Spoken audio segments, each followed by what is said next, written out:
का होम्योपैथिक आप इलाज करवाएं, उसमें आपको अच्छे रिजल्ट ज़रूर मिलेंगे अगर आप अपनी मेडिसिन टाइम से लेते हैं और डॉक्टर की हिदायत को फॉलो करते हैं।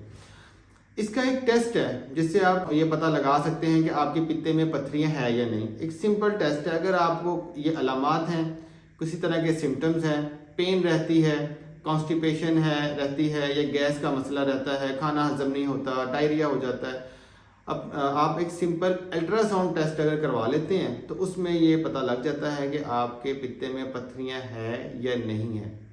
एक सिंपल अल्ट्रासाउंड टेस्ट आप करवा लें जिससे आपको ये पता लग सकता है।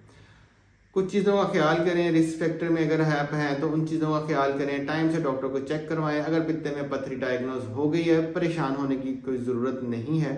आप सर्जरी की तरफ नहीं जाना चाहते, जाना भी नहीं चाहिए, उससे पहले आपको होम्योपैथिक इलाज की तरफ आना चाहिए, होम्योपैथिक सिस्टम की तरफ आना चाहिए, ताकि आपकी जो पित्ते में पथरियाँ हैं वो अगर आप टाइम से अपना इलाज शुरू करवाते हैं तो वो डिज़ोल्व हो जाएगी इंशाल्लाह।